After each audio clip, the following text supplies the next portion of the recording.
I don't find South Africans more xenophobic than Zimbabweans. I don't find South Africans more xenophobic than Nigerians. In fact, in what Nigerians do to each other in Nigeria. So you stayed and you built your life within South Africa, right? Yes. And for the people, I know in the comments, some people are gonna say, "So why didn't you go back home?" Because I've heard that, like when I did my PhD learning in South Africa, and people still ask, "Why didn't you go home? Was it the family?" And some will say, "Why didn't you take the family and go back to Nigeria?" Chimamanda also speaks about how it is that people only have one side of or one prejudice or one stereotype of a people. I remember coming to South Africa, one of the things that I always heard was that if you're in South Africa and it's 6 p.m. and it's darkness, you are dead. There was no story that was, it was just like South Africa is dangerous and they will kill you if you're out, they will rob you if you're out, and getting to South Africa, it's kind of limits your movement, but also it's a stereotype that you see when you're staying in South Africa that it actually is not true. The nation that builds factory will do much better than the nation that builds churches. The nation that pays tax will do better than the nation that pays tithes. Africans on Africa, let's go.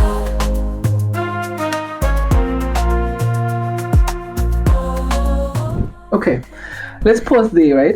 I haven't even done the introduction, but also within the introduction, I want to give you space to also introduce yourself, right? So, already I'm sipping in knowledge and I'm learning today. In our culture, we have this thing that you go to the source of knowledge and start to learn.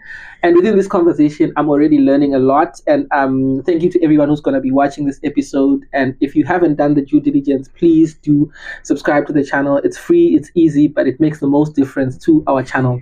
Today, I am sitting with an academic, a father, a vino connoisseur, a teacher, because I'm learning a lot already, and a political conscious African as well. But also in general, like someone who's very conscious about African in general. I am sitting with Mr. Kolade, and apart from the things that I've described and the conversation that we have been having already, how would you describe yourself and the journey to being the person that you are currently? How did I come here? You see, you're saying how you came here, but I was just talking about your life journey in general. Okay. But that includes how you came here because you're from Nigeria and you're in South Africa. My name is Kolade Arogundade. I'm a Nigerian academic. I'm based here in Cape Town, South Africa. I am. Did I say I was Nigerian? Yes. Yeah, I'm Nigerian, and yes, I'm a father. I collect vinyls, like you said, and I'm a self-trained music aficionado. That sounds like a really nice word. Music aficionado. Connoisseur, as you might say. I enjoy music from all over the world, but I'm really very interested in music of Black people all over the world, and especially that of West Africa and Nigeria, where I come from. I still don't know the song. Could I make a point of not following the American elections? I think it's not my business. I don't think one is going to be better than the other. We've seen Obama, and the hope that everybody had about him, and the evil he did, like every other American president, and to convince people that the American presidency is an evil tool or throne is still very difficult, because now he comes here, destroys Libya. Yeah. And people still don't know that, because I had Africans who were killing themselves over him. So how did it benefit you? Even African Americans, how did it benefit you? And everybody starts to talk rubbish because we've romanticized him. We romanticize Mandela. We demonize Mugabe, and it's almost as if our narratives are created for us by other people, and there's a way in which the press can curate how we think, and you don't know. Zimbabweans are taking our jobs in the restaurants, and then you go to those restaurants, the biggest employers of waiters and all of that, and you don't find a single Zimbabwean. I mean, you go to McDonald's and you found a Zimbabwean serving you there. Why do you think the media curates the mind to think like that? Because now I'm thinking of what you're talking about in terms of the media is a tool in the hands of the capitalists and the oppressors. And before you think that I'm anti-capitalism, I'm really pro-capitalism. I think that's the system that has worked the most on the earth. Is the one that has brought the most development. Although when you look at how the Scandinavians have practiced theirs, it's really beautiful in that those are the countries where I'm almost convinced that there are no poor people, where they make progressive laws and police society, not like a police state, but in a way in which, so the richer you are, the more you pay as tax. And I think the failure of capitalism is really the failure of governance, not so much of a system in itself, whereas we found the communist states more policed, more, there's so much happening there that are untoward also. So maybe if we get back to the uncurated image of Mugabe that you spoke about, that we were made to hate Mugabe as an example, in comparison to the reality, what would be the reality that was hidden from us? I don't think Mugabe could ever smell like a rose anymore. He outdid himself in what he began to represent in the later parts of it. But think about this man that led a war and actually did win, even though it was a negotiated win, but he won. And he transformed the nation, he transformed the education of a nation, and they really did well by his people. But he held on too long. Yeah. He held on too long and then began to brutalize people. But the destruction of the economy of Mugabe is not something that he did. It's something the West did. Any economy whose dependence is on the industries and businesses that are owned by non-indigens, like the West, can be unplugged too. You simply just withdraw those businesses from the economy. People start losing their jobs. And the moment people start losing their jobs and things are not great and government is clamping down on individuals, the most brilliant people then leave that economy. Yeah. And so the most brilliant Zimbabweans are living abroad. People talk about the skills of the Zimbabweans. One of the untested theories of in this country is that, if you want an handyman, you get a Zimbabwean. If you want a really brilliant, good maid, get a Malawian. You get stories like that, and which are not necessarily true. You get what I'm saying? But when you leave your country into somebody else's country to sojourn, and I like that word sojourn more than migrate. Yeah. You start to run before you learn to crawl. And it's brilliant. I saw a video of Zimbabweans, in a manner of speaking, jumping the fence into South Africa. The moment they crawl and stand up, and I think that's how they begin to walk in South Africa. That's deep. No, it's true. And I'm using South Africa as a black foreigner kind of thing. You hear the stories of Nigerians and their educational success in America has been the most educated migrant ethnic group, or as an ethnic group in the whole of America. So they are more educated than white Americans. They are more educated than everybody. And it's he goes with a mentality, that people get from home, that education is the key. Yeah. There are not many people who believe that anymore, but Yeah. But maybe I want to take a step back and talk about the fact that you said, for example, that the state of Africa, you gave both sides of the role of the West, but also the role of Africans.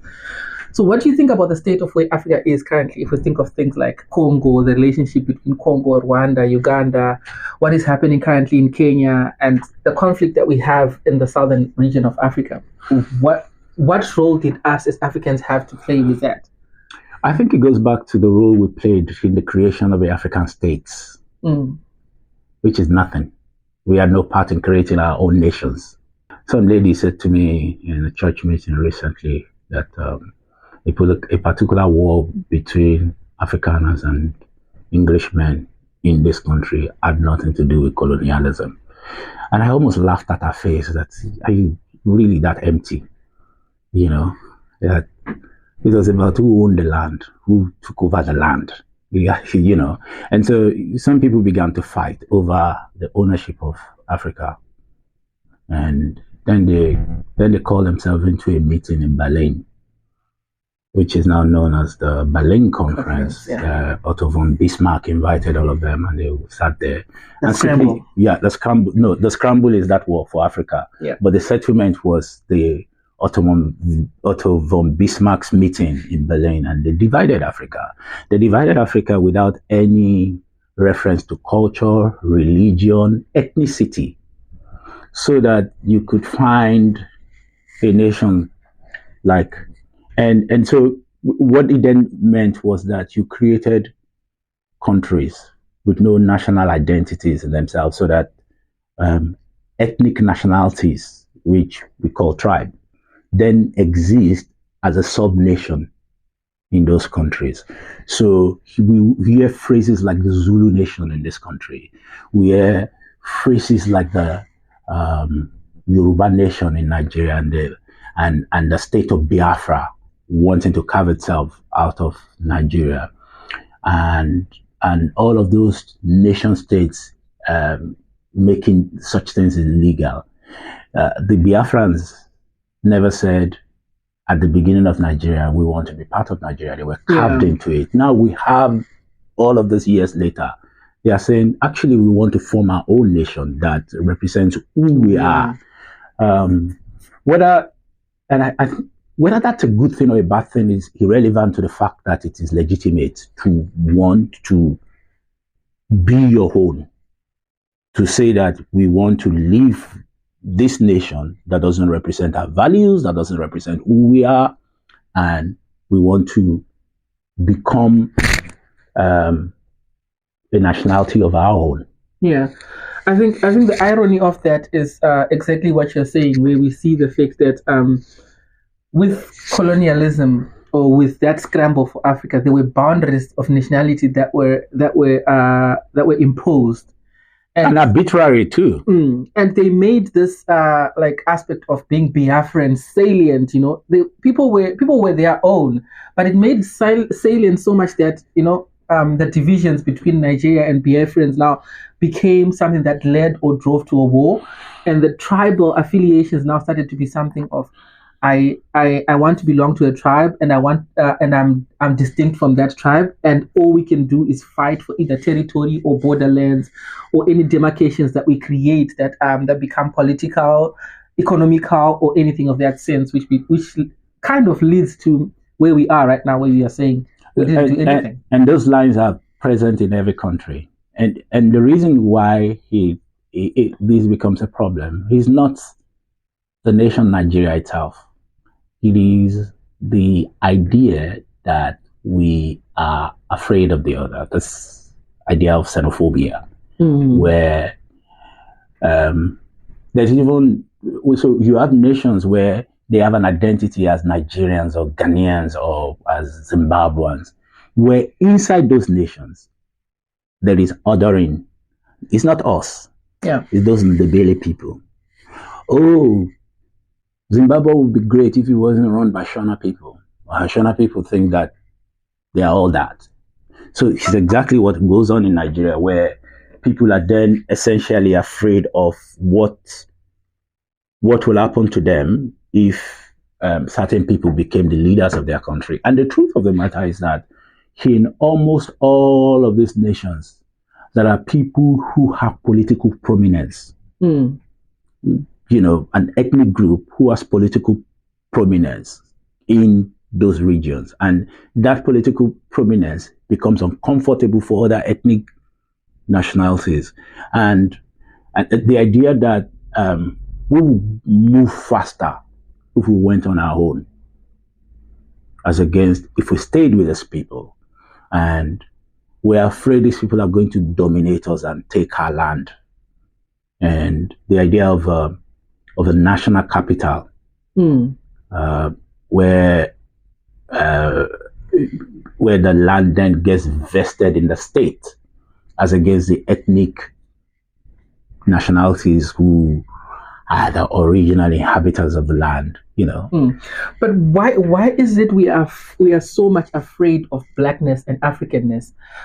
I'm talking about in comparison to the fact that we welcome whiteness in various forms of the word, but also we are afraid of blackness, and in what you're saying as well. When we see black people, we don't want to associate with them. We don't want to share with them. Like what you're saying, then Matebele will say, the Shonas are the ones who should be kept away. But also our politics is also directed by welcoming whiteness. You know, our governments have this look east policy or look west policy, but we never really look within Africa. You know, if the narrative of that you're saying that we want to move faster alone, but alone as African makes like it's a good direction where we unlike saying look west, look east. So socially and politically, why do we hate blackness and African? I think that Africa is quite a wounded location. People in Africa are wounded. They are wounded from the effects of slavery. They are wounded from the effects of colonialism, and they are wounded by poverty. And even those who have broken the bands of poverty have not found a way to heal. Because healing is not what freedom can bring. Healing is not what wealth can bring. Healing is a conscious decision to interrogate what wounded us and find healing for our souls. And once you get that healing, then we can relate with people with a level of security. Again, let's take, for instance, the idea of South Africans as xenophobic. I don't find South Africans more xenophobic than Zimbabweans. I don't find South Africans more xenophobic than Nigerians. In fact, in what Nigerians do to each other in Nigeria. So the fear of the other would appear from a Yoruba man to an Igbo man, or an Hausa man to an Igbo man, or from an Igbo man to a Yoruba man, or any of those kinds of things. So they are more involved in the fear of one another and the ordering of one another. And I think that it's quite important for citizens to be able to speak both about migrations and labor, in the sense that in our country we are not getting jobs, but this non-citizens who come from another country, legally or illegally, are getting jobs. Whether that is true or not, it is legal for people to be able to, as citizens of a country as South Africa, to be able to talk about migrations and employment and unemployment, labor. It's very legal. What scares people, which is why the labeling of South Africa as xenophobic, what scares people is the moment you hear South Africans talking about these foreigners or jobs and these foreigners, it's not necessarily whether the narrative is true or not. It's the remembrance of the violence that attains conversations of migration and labor, that people have been publicly lynched in this country for being black, Africans from another state, in another country. That's what we remember. That's what mars the conversation around citizenship, migration, and labor. It's not that it is wrong to have those kind of conversations. It is not wrong for citizens to hold their government to account that hey, listen, our borders are too porous. And because of all of these people coming into our country, there's not enough room for us. It's legitimate. It's a legitimate conversation. It's that history of violence, of lynching non-indigenous. That's the problem. That's why we don't get to hear what they are saying. Because we fear that this is what has happened. But it's legitimate. It's legitimate for anybody to be able to talk about migration, space, labor, and all of that. It's a valid conversation.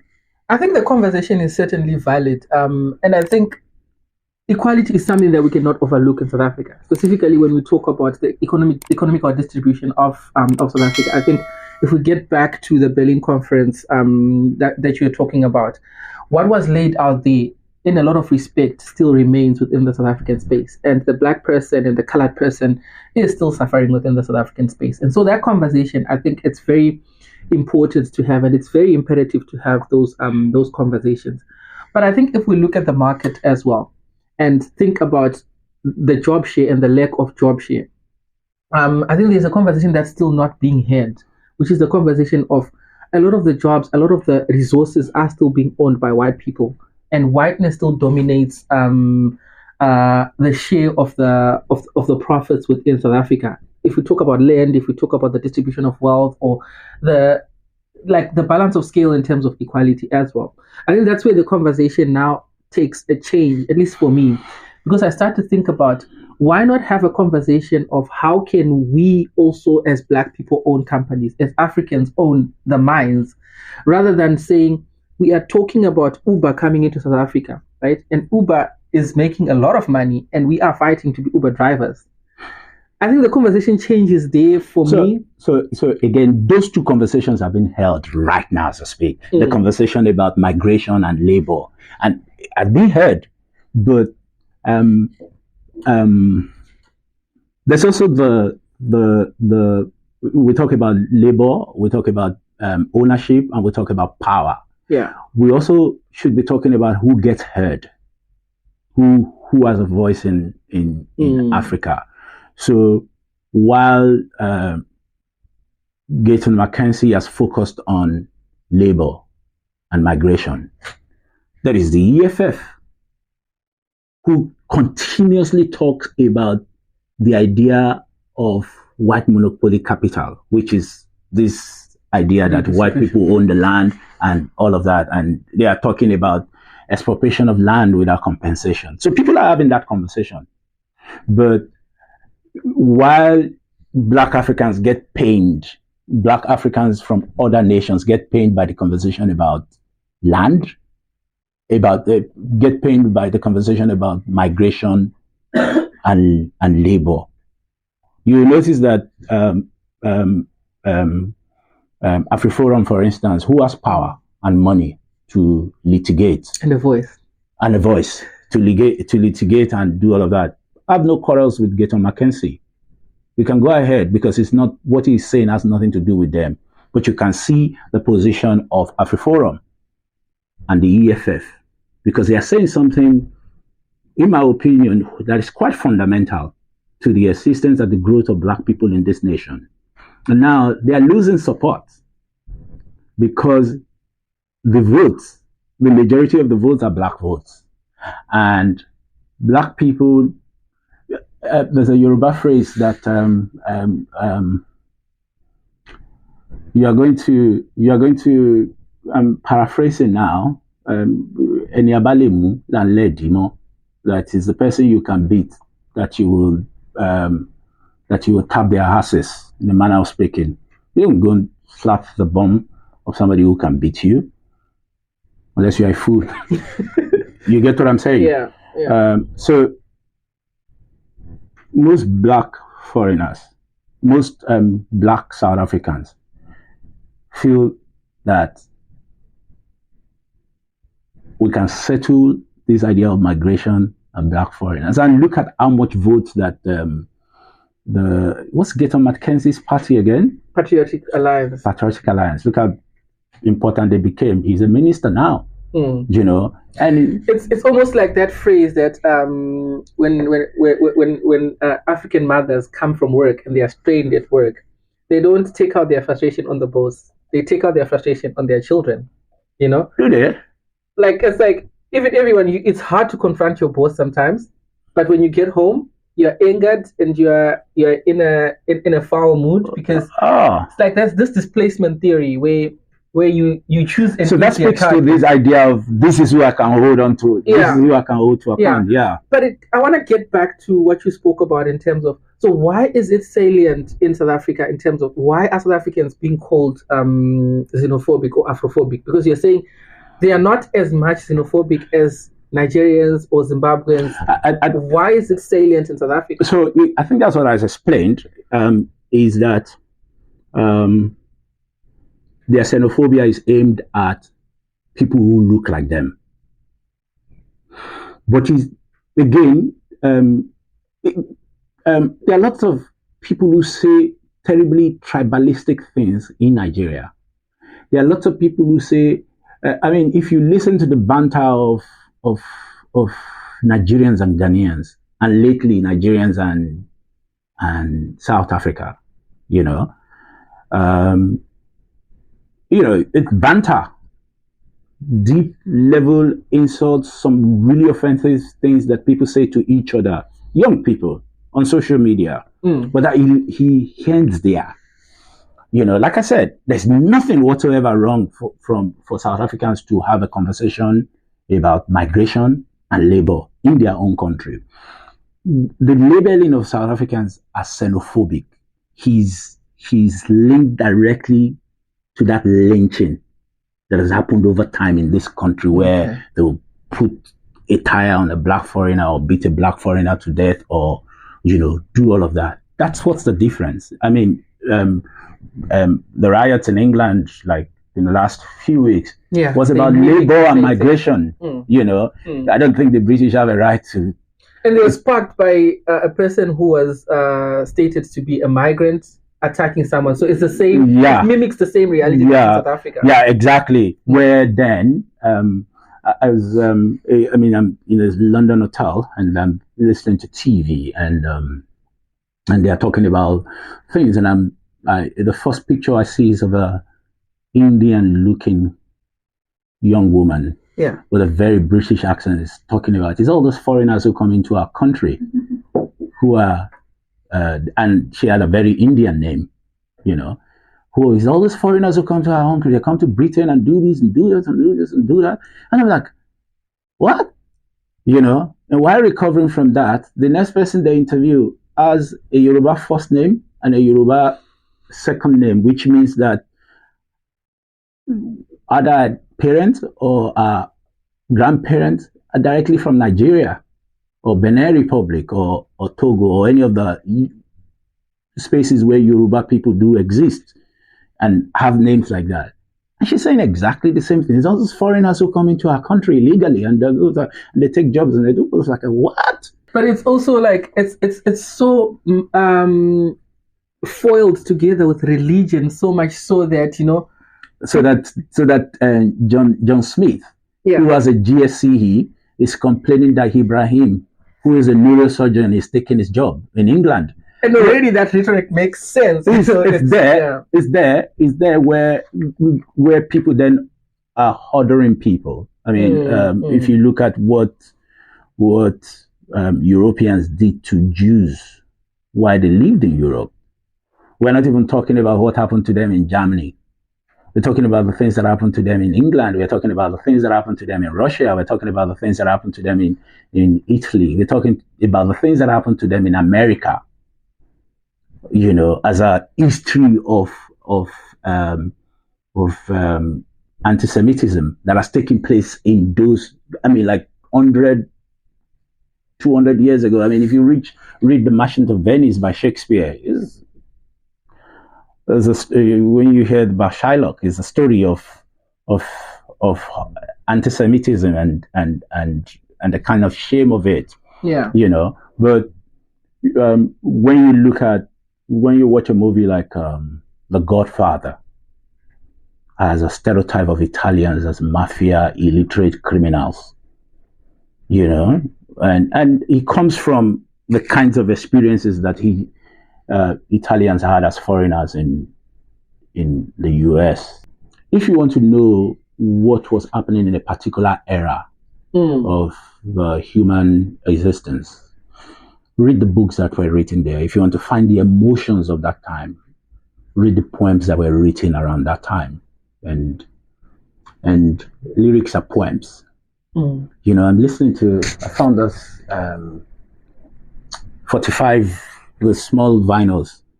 I bought them in a market in Nigeria. And so you're listening to a musician welcome the coup plotters who had just overthrown the government. And they're talking about with enthusiasm of how the days of this military is going to make life better. You know, but we know that they messed up the nation worse with the benefits of insight, but they were welcomed, you know, and now Africans are resisting coups. We know that ECOWAS rejected the coup in Burkina Faso, in Niger, and in Mali. They're standing. That's really because I don't know whether they have the will to go to war with those nations to eject, or whether they even have the support of their citizens. In Nigeria, nobody seemed to support Tinubu to go to Niger to go and remove the coup plotters, you know. But we know from the benefit of hindsight that it's never a good thing. We've found that from the people who come with reforms to say that, oh, this civilian government is so corrupt, they're going to realize, and then they come and loot the whole nation. You know, the military are produced some of the richest Nigerians. Not the business, not the industries. Yeah. You know, the politicians are richer than everybody. I mean, there's a particular rich politician who would display his cars and just walk around it. Young fellow, relatively, who has not, you know, you ask him for a source of his wealth. In fact, he made a video saying that you never ask for the source of my poverty when I was poor. Now I'm rich, you're asking for the source of my wealth, you know. I mean, that's a really stupid thing to say, but he said it and people are clapping for him that it sounds like a wise thing, you know. We know why you are poor. Is because you have no job, or you work in a poorly paid job or something, or you're struggling, you're still building something. We know that. Yeah. But when you become rich overnight and you have like 20 cars parked, and some of the most expensive cars, we know you do not have a factory. We know that you do not own any business that we know of other than politics as an industry. So the fight, the debate is who's richer, the pastors or the politicians in Africa, you know. And you're taking a conversation that I always wanted to talk about. The state of Africa and that religion and political divide, but we'll get to that. Okay, so I want to get back to your story, right? So when did you leave Nigeria, and for what reasons did you leave Nigeria? And I came here in July 19. I always remember that it was the day after Mandela's birthday. 2002. Yeah, that's when I came. I've lived in and out of South Africa since then. And so I stayed. And okay, so you stayed and you built your life within South Africa, right? Yes. And for the people, I know in the comments, some people are gonna say, "So why didn't you go back home?" Because I've heard that, like when I did my PhD learning in South Africa, and people still ask, "Why didn't you go home? Was it the family?" And some will say, "Why didn't you take the family and go back to Nigeria?" You know, they are those comments that people make. Yeah, absolutely. All of those are valid. I've gone home, I've returned, and you follow the opportunities. This is where I have an opportunity, and if an opportunity opens outside of this place, my wife and children, who now have a say in where I go, agree to move with me everywhere, we'll move.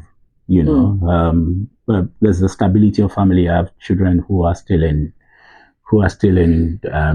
primary school. So, you know, switching of their lives is something, you know. My father used to talk about the fact that he had children who were culturally different from him. I feel that my children are really, really culturally different from me, not just in how they see the world. And a lot of how they see the world is influenced by me, but it's also influenced by the nation they live in, the schools they go, the friends they have, you know. And so even how they speak, I speak English, I speak Yoruba, and I speak the West African patois, Pidgin English. My children only speak English. They are learning Afrikaans and Xhosa in school. I don't know how proficient they are in that, you know. So that means that there's a level at which uprooting them, well, they are young enough to be uprooted and reculturalized elsewhere, but it's the reality of where we are and the life that we have here. I wouldn't be doing justice to this conversation if I didn't ask the question about, so also that impression of being in South Africa and landing now in South Africa. And landing in South Africa and it's a different ball game, you know, where yes, again, South Africans are still, in my own opinion, the most politically conscious Africans in terms of, you know that what's Chimamanda Adichie's statement that the problem with stereotypes is not that they are untrue, it's just that they are not the only story. That's not the end of the story. So people can be this and that and that and that and this also. And so, like every other people, South Africans are all of that. Smart, intelligent, hardworking. Their narratives are, South Africans are lazy. It's only because you have not been... Look, the people who come from their own countries to other countries to live, it's very difficult to find lazy people amongst them. Yeah, I think it was part of a book, The Danger of One Story. The danger of a single story. A single story, yeah. I think Chimamanda also speaks about how it is that people only have one side of or one prejudice or one stereotype of a people, you know. I remember coming to South Africa, one of the things that I always heard was that if you're in South Africa and it's 6 p.m. and it's darkness, you know, you are dead.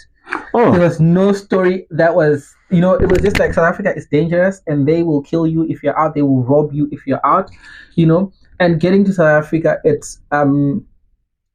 kind of limits your movement, but also it's a stereotype that you see when you're staying in South Africa that it actually is not true. It persists in some ways, but it gets demystified when you're in South Africa. But also into that, I was going to ask the question when you finish as well, like about the single story that we have of Nigerians as well arriving in South Africa. The single stories that we have that Nigerians are drug dealers, scammers now, Yahoo boys as time went by. So maybe in the story as well. So like I said, there's a danger to a single story. And stereotypes are not necessarily untrue.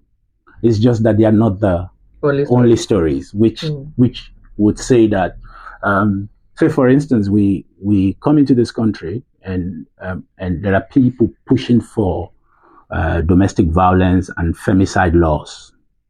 There are people who are pushing for anti-xenophobic laws that, you know, but so the idea that men kill children and women in this country, domestic violence, is not untrue. But when you check the stats of violence in this country, or the idea of farm attacks, that people go to the farms to murder white farmers, is not untrue. It has happened. But or that South Africans kill foreigners, it's not untrue. But when you check the stats of people who die violently in this country, in robbery, in attacks, the large majority of it is black men. And I even read a stat somewhere that more people die of violent crimes in this country than in Congo where there's a war. What it means is that violent crimes does exist in this country and people die from those violent crimes. It is also true that in the homes, men pick up a gun and shoot their wives and shoot their children. It's also true that there have been attacks on the farms. It's also true that white people have killed black people on the excuse of trespass or whatever it is. Now, you can wake up one morning and say, hey, white people are murderers, they all kill black people. You can wake up one morning and say that, the lives of white farmers are endangered in South Africa. You can say that, the life of women is endangered in South Africa and children. You can say, all foreigners get killed in South Africa. But when you look at the larger stats, the majority of the people who die in this country from violent crime are black men. So that what we need to find a solution to is the ideas of crime and murders. You get what I'm saying? It's not that all of those pockets of narratives are untrue. It's that that's just not the only story. The bigger story is that there are violent crimes in this country that has led to the death of people. And those people are majority black male. Even though the accusation is those black males are the murderous ones. You get what I'm saying? Yeah, so I get it. We need to look at the at stats in that view. What's the role of religion, right, and where African relations are currently, or where Africa is? What role has religion played? I think religion has reached a proportion in Africa that is detrimental to growth. And again, Nigerians have huge churches in Nigeria. And of course, they've exported pastors all over the world. But so have Zimbabweans, so have Congolese people, so are South Africans. I mean, the pastors that get accused of all sorts of stuff, majority of them are South Africans in this country. You know, we're hearing of them being in court and all of that, you know. And of course, there's been a Nigerian whose pastor has been accused of essaying people and all of that. So it's true, you know. I think where you started off is like I'm still stuck there in terms of it has reached a point that's detrimental to growth. I'm going there where people pray to pass exams they should study for. Where earlier this year my dad died and I had to go to Nigeria for the funerals and all of that. And then every morning when I'm going to my dad's house for preparation for the funeral, we drove past a church as early as 9 a.m., 10 a.m. that was full. On a Monday, on a Tuesday, on a Wednesday, on a Thursday, they are praying. I'll give you an example. One time I went to Nigeria and I took public transport from where I was to another place to fetch a car. And we drove through an industrial neighborhood in Lagos that all the factories used to be when I was a kid. And most of them are now churches. So that the factories are being replaced by churches. And the thing that did happen to me in that bus was that normally you find those churches, those factories produce all sorts of things, sweets, biscuits, all that. And you could get in a bus and somebody brings those products, starts to sell them in the bus. You know, somebody can be selling a sweet in the bus and be saying that if you lick this sweet, you'll have good luck. Or you whitens your teeth and, you know, you'll be selling it with a lot of comedy. You'll laugh your head to death while he's selling the sweet. And this day, we told him somebody's hawking stuff in the bus. It was a preacher who was preaching. Selling holy water. No, he just preached. Yeah. Preached. I can't remember what he preached about, but it was those kind of preachings that threatened you, that if you become If you didn't get salvation, you were going to hell and worms were going to eat you and all of that. And after he did that, he collected an offering and people gave him. And I could only think that years ago, this neighborhood had factories that produced things that were sold in these buses. Now this neighborhood is now a church zone, churches everywhere. And so instead of selling the sweets that used to get produced there, they are now selling religion that are now being produced here because he preached and collected money.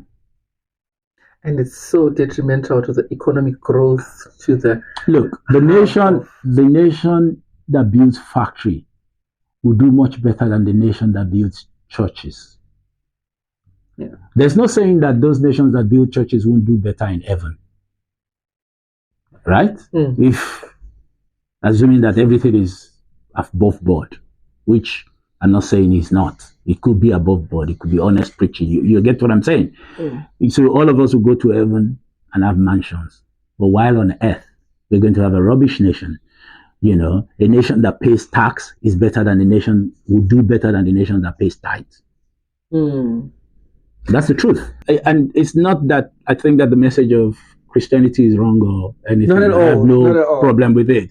We're just talking about the idea of the mega churches and what they do to the African psyche, you know. And of course, there are some videos that I see online that I find really offensive, like showing Chinese kids fixing computers and being serious, and then they show African kids speaking in tongues and praying and all of that. I mean, there are videos of Chinese kids in a monastery, also chanting stuff, and there are videos of African kids working in a lab too. So it's almost like a deliberate falsehood. It's not like, you know. But for me, it's that part that you spoke about where it starts to digress growth, even if we put it that way. That's what I was talking about in linkage to what you've just spoken about now about the human psyche. And those are the two questions that I wanted to ask, which I think they get to evidence the deep-rootedness of poverty and to the point even of desperation, where two things happen, right? The first question is, why is it Africans are the ones that are mostly targeted by the churches and the mega churches and this aspect of holy water that we don't see in anywhere else? Fela has an answer for you. And the second one is, I want to ask both of them. And the second one becomes, there's this tradition and there's this culture of Africanness, and specifically blackness, where people go to church. And when they go to church, they either dress up with a Sunday best. Even if you look at Black Americans, when they go to church on Sunday, they dress up and they have their nice outfits for Sunday. In Africa, and I've never seen this in other countries, and I stand corrected, in Africa specifically, there are uniforms that are designated for church. And people take a sense of pride also within those uniforms. Why is it those two things happen in African religion? Let me first start with why Africa is a target. It's not just Africa that is a target. It is, Fela says that poverty engenders religion.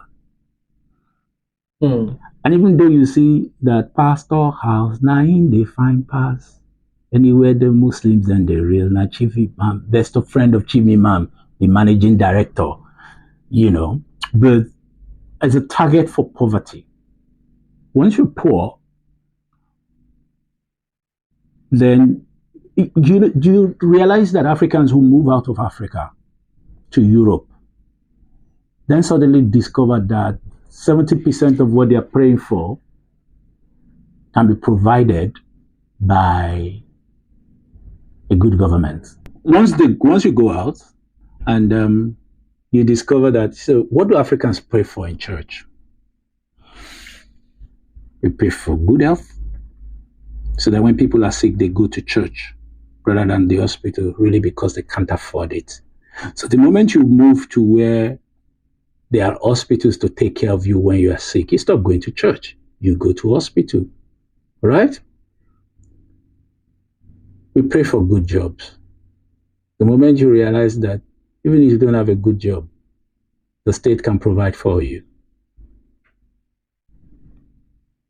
church becomes less. So it is the poverty of the people of Africa that makes them religious. Religion is the opium of the masses. And so to that extent, these churches play a major role in Africa, because a lot of the things that are going on in places like Nigeria, without those churches giving hope to people who are hopeless, we could have a time bomb in our hands. So you can't dismiss that there's something really amazing that they're doing. They're selling to hopeless people. You get what I'm saying? And I think the idea, or also the ideology of religion, is not something that I'm even dismissing or like talking against. You know? I think the conversation is mainly built around the impacts that we have seen, and also those spaces within which people take advantage of that goodness of the ideology of religion and mask themselves into being multimillionaires or taking from the poor. I've lived in this country now for 22 years. I've been married to a European, and there's a level in which I think differently from how I thought 22 years ago. It's not necessarily a bad thing in learning new things about, say, about the ideas of freedom, about you know that humans, all of us, we're a summation of our history.